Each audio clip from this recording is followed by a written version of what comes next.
communication. Très bien. Alors là, vous dites qu'il y avait du beau monde, c'était formidable, c'était magnifique, qu'il y avait les institutions étatiques, les pouvoirs publics, le privé, les jeunes, etc. J'imagine que tout ça a permis surtout de mettre le doigt sur des problèmes. On va parler des problèmes surtout d'entrepreneuriat ce soir. Entrons directement dans le vif du sujet, si vous voulez bien, messieurs, dames. L'entrepreneuriat obéit à des règles, à des conditions. Tout le monde sait, et il ne faut pas se voiler la face, que tout n'est pas encore réuni à nos jours. Alors, Amoury Braïti, j'ai d'abord une première question pour vous. Les initiatives du gouvernement, tout ce que vous êtes en train de proposer aujourd'hui aux jeunes, on en convient que ce n'est pas ce qui manque.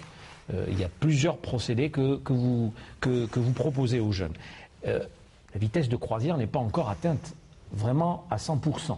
D'abord, est-ce que vous en êtes conscient, vous, au niveau du ministère de l'Industrie et de la PME, est-ce que vous en êtes conscient qu'il reste encore des choses à faire? Écoutez, moi je vais vous donner un ratio pour vous dire que aujourd'hui nous avons à peu près 15 PME pour 1000 habitants. Je vous dis c'est très insuffisant. Très insuffisant par rapport à la norme universelle qui est de l'ordre de 50 à 60 PME pour 1000 habitants. Ça veut dire que nous avons réellement mis en place des dispositifs de soutien et d'appui. Nous avons, depuis 2008, installé plus de 200 mesures de facilitation à la croissance et à l'investissement dans les différentes lois de finances. Nous avons mis en place des instruments financiers très nouveaux. Je parle des sociétés de capital investissement, du leasing, je parle des dispositifs de garantie, mais on ne voit pas le rythme de création suivre.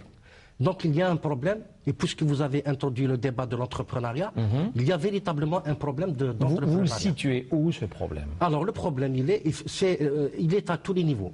Je prends par exemple, d'abord il faut commencer par le plus simple, c'est le cursus universitaire, c'est le cursus de l'enseignement, la formation. Il faut qu'on apprenne dans notre pays à former les jeunes à aller vers la création d'entreprises. Or, nous sommes en train plutôt d'orienter aujourd'hui vers plutôt le salariat. On favorise plus le salariat que la sécurité de l'emploi. Donc il faudrait, à mon avis, investir une démarche rénovée pour impliquer d'abord les centres de formation, les universités, les écoles de formation, pour introduire la culture entrepreneuriale, pour motiver les jeunes à maîtriser le processus de création, c'est très important. Le deuxième, je vais vous continuer. Il faut être assez bref ce soir parce qu'il y a trop de choses à dire. De mon point de vue, il y a peut-être un déficit de communication. Les dispositifs ne sont pas appropriés. Il y a un problème de compréhension. Il faudrait faire un effort également dans ce sens-là. Et tout à l'heure, quand j'ai dit le carrefour des jeunes entrepreneurs, le fait de rassembler les dispositifs, le fait de communiquer, le fait de mettre à la disposition des jeunes de l'information de qualité, ça a permis d'apporter des résultats très prometteurs. Alors, Youssef Benbouali, j'aimerais bien avoir votre avis. Monsieur Braïti, à l'instant, vient de citer un certain nombre de raisons qui expliquent qu'aujourd'hui, on n'a pas encore atteint la cadence voulue. Oui. Vous en pensez quoi? Personnellement, d'abord, je vais dire un avis par rapport à un simple citoyen, et puis aussi avoir une vision et vous donner ma version en tant que consultant. Ça fait 12 années que je suis dans le consulting à la création d'entreprises, version ou bien en direction de la TPE, très petite entreprise. Donc je m'insère dans une niche. Et là, en tant que citoyen, ce dont je me rends compte, c'est que on parle bien de moteur économique. On parle d'un moteur. Mais là, j'ai l'impression qu'on est en train d'essayer de faire marcher ce moteur-là avec la demi-culasse. Voilà. Donc, un moteur, sa fonction, sans donner bien sûr, sans rentrer dans les détails de la mécanique, où toutes les parties du moteur sont là et contribuent à faire marcher l'ensemble. Donc, l'État est en train de mettre en place des dispositifs, elle est en train de mettre en place des solutions pour permettre de répondre à une relance économique. Maintenant, il faudrait se poser la question, est-ce qu'on est en train de chercher à créer de l'emploi ou essayer de chercher à créer de la plus-value qui, elle, va permettre de créer de l'emploi? C'est la question à laquelle je pense qu'il faut se poser. Ça fait une quinzaine ou une vingtaine d'années qu'on a lancé le processus de l'entrepreneuriat ici en Algérie, de différentes manières. Et permettez-moi d'insérer une petite phrase par rapport à l'événement qui vient, je parle de la journée la semaine mondiale de l'entrepreneuriat. Je suis sûr que c'est une très bonne chose. Mais s'il y a eu affluence des jeunes et des moins jeunes en quête de créer, enfin de concrétiser un projet, la question qui se pose, pourquoi ne pas rendre l'entrepreneuriat en tant qu'un module dans une formation diplômante?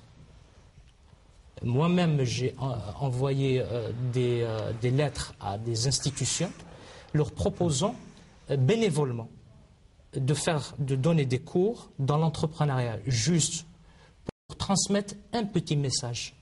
Écoutez les jeunes, vous n'avez pas que l'opportunité d'aller chercher un poste d'emploi. Vous avez aussi l'opportunité de créer une entreprise et de concrétiser votre propre affaire. Maintenant, il faut savoir que l'entrepreneuriat, c'est un acte volontaire, réfléchi, qui demande une idée de projet, qui demande une idée viable, c'est-à-dire rentable, et puis qui demande aussi des caractéristiques propres à un entrepreneur. Parce qu'on ne peut pas dire du jour au lendemain... Je suis entrepreneur. Voilà. D'accord. Vous proposez carrément la création d'un module, carrément, pour mieux enseigner tout cela. Aïn Ben Miloud, vous voulez intervenir toujours sur cette première question? Sur effectivement ce qu'a dit M. Braïti, en l'occurrence, pas uniquement au niveau des jeunes, mais à l'école. À l'école, commencer à développer l'esprit d'entreprise. Et c'est là où on va voir apparaître des jeunes qui vont avoir soit l'envie de créer leur entreprise, soit effectivement ils iront vers un poste. Et pour en revenir à ce que vous avez dit, à EHEC, ils ont fait une année sur l'entrepreneuriat.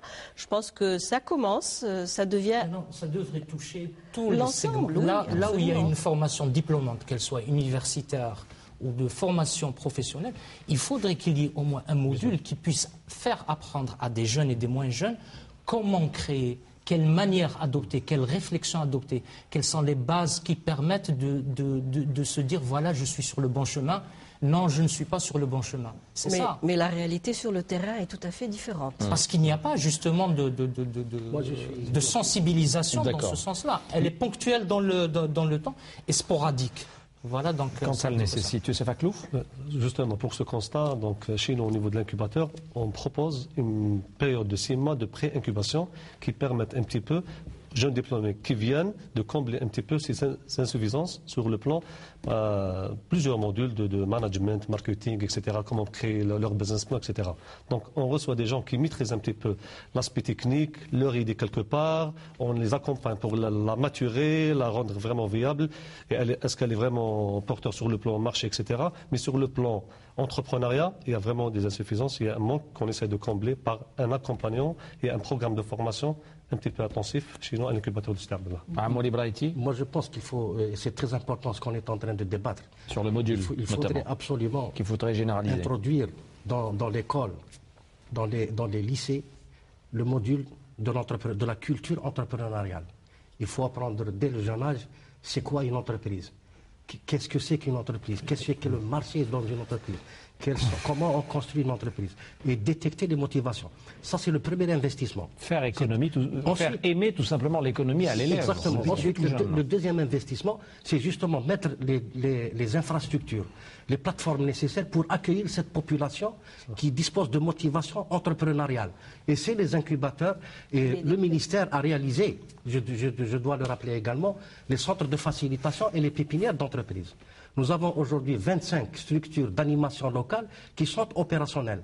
Je dirais que, par exemple, dans le cadre du Carrefour d'Oran, le centre de facilitation d'Oran a été le moteur d'encadrement et d'accompagnement des jeunes promoteurs. Et quand je dis jeunes, nous avons eu, par exemple, ce n'est pas par rapport à l'âge, nous avons eu, par exemple, des visiteurs qui avaient l'âge de 50 ans. Pour un peu distinguer. Quand on dit le jeune entre eux, c'est par rapport à la jeune. On regardait dans le reportage le monsieur qui a 75 ans. Donc chapeau quand même. C'était incroyable cet enthousiasme de toutes les communes de la wilaya. Et je dois souligner au passage l'implication des autorités locales avec le Wali d'Oran qui a mis à la disposition des jeunes des communes les plus éloignées les bus pour les ramener vers le centre des conventions. Je pense qu'il faut créer les conditions optimales pour accueillir les populations qui ont des motivations entrepreneuriales. Très bien. Et il faut également savoir communiquer utilement. Alors, voilà. Des soucis ont été énumérés tout à l'heure durant le reportage. On va essayer de s'arrêter, si on a le temps, hein, parce que je préviens quand même que il y a à boire et à manger dans ce sujet. Il est tellement vaste. Alors, la question du financement, elle est à chaque fois abordée. Tous les promoteurs que vous rencontrez vous disent on a un souci de financement. Essayons un peu d'expliquer d'abord les formules qui existent et l'approche de chacun. J'aimerais vous écouter à propos de ce sujet. Vous en pensez aujourd'hui? Est-ce qu'on doit financer à 100% un projet, vous qui êtes spécialiste dans la création d'entreprises? Comment il faut avoir cette approche avec l'entrepreneur? Comment on doit lui expliquer cette question du financement? Bon, la problématique du financement de projet, si on prend un banquier, je vais vous donner un exemple simple. Vous prenez votre plus proche parent, vous lui dites directement « passe-moi 100 000 dinars ». Qu'est-ce qu'il va faire? Il va vous demander ce que vous allez faire avec. Est-ce que c'est un prêt? Est-ce que c'est une donation? Et combien de temps faudra-t-il, dans le cas où c'est un prêt, combien de temps faudra-t-il pour que vous me le rendiez? Et puis, la manière, vous connaissez cette personne-là, vous allez savoir est-ce qu'elle est sérieuse ou pas. Alors quand vous vous rendez compte qu'un banquier connaît son promoteur, bien le promoteur, porteur de projet, rien qu'à travers un dossier, et qu'il a la totale responsabilité quand il va financer ce projet-là. Moi, je pense que, personnellement, je ne voudrais pas être à la place de ce banquier. Pourquoi? Parce que, d'un côté, l'État lui dit il faut faciliter. De l'autre, lui, il n'a pas assez d'éléments qui puissent lui permettre de juger de la solvabilité de ce promoteur. Il ne le connaît pas. Il a un dossier administratif, il a un business plan, et quand vous avez des dossiers qui sont mal ficelés, parce qu'il y a un problème, il y a même des intitulés qui peuvent vous porter dans de l'imaginaire. Voilà, c'est-à-dire, c'est avec des lectures différentes, chacun il le comprend à sa manière, c'est un peu cela. C'est pas clair. Voilà, c'est pas ciblé, c'est pas clair. C'est ambigu. C'est ambigu. Voilà, et elle ne respecte aucune nomenclature des fois.